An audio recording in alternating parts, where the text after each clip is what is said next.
Hey, Emmanuel family. I have some news to share with you, and I think the best way to describe it is bittersweet.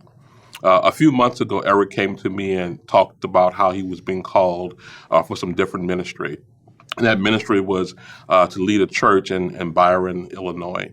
And fresh news, we only heard this morning that he was affirmed as the new lead pastor of that church. And there's a lot of history that Erik has with that church. And so, Erik, first, congratulations on the 100% vote. But could you share a little bit about Byron and the history and your calling? Yeah. And so like Jurrell said, I think it's bittersweet, but the sweet side of it is it's called Cornerstone Family Church. It's in Byron, Illinois. And I love at the middle of their name is family because that is similar to what it is for me. This is a church I grew up actually going to when I would visit my mom. She lived there when I'd visit her family. So we would go there, and this is the church I would attend when I visited my grandparents. And so I've known that church for my entire life, and so it's a beautiful thing. And so I was filling in for the pulpit one Sunday and felt overwhelming sense of God calling me to apply. I didn't know where he would be going with that, but I just had an overwhelming sense of applying. It's not that I wanted to leave here. It's not that I was excited about it. I love this place. I love the staff. I love it here. But it's feeling God calling me and leading me, and so I wanted to be true to that. And so it's a church that I love. It's a church that I care about, and it's a church that I'm excited that God is calling me to. Yeah.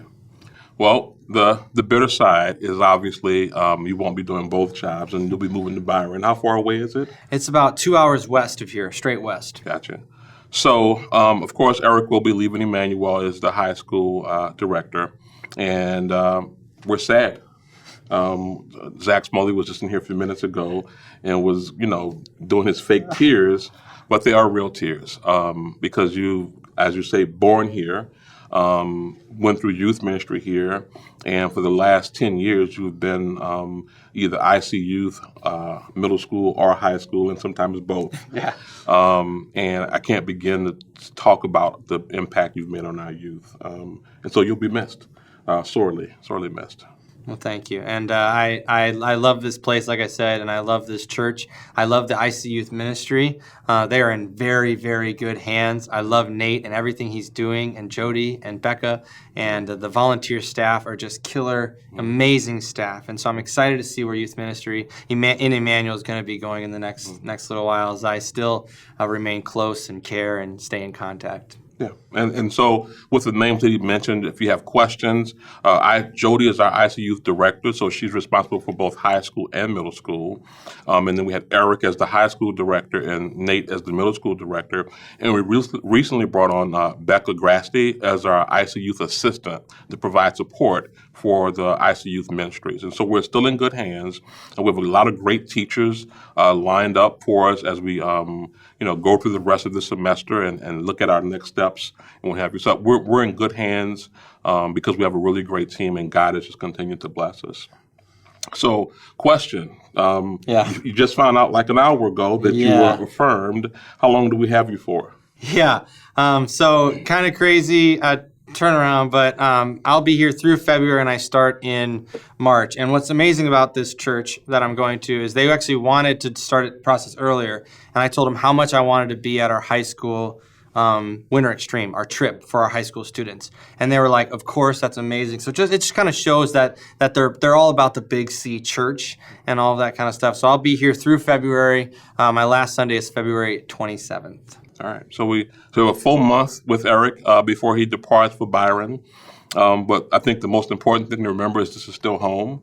And so this is not the last time we see Erik after the 28th. I'm sure we'll see him a lot and look forward to partnering and supporting in any way we can your relationship and your new job in Byron at Cornerstone. I think the biggest thing at this point is prayer. We request prayer for Erik in his new calling and what's going to be happening in Byron. I'm really excited about what you're going to bring to them. And then prayer for us as we figure out our next steps and bringing on a new high school director. And just prayer in general that we always remain in God's will and remember that He's in control. Yeah. And I just want to say, just thank you, Emmanuel family, for being my family my entire life. This is where I met my wife. This is where I got to introduce my son to church. This is home.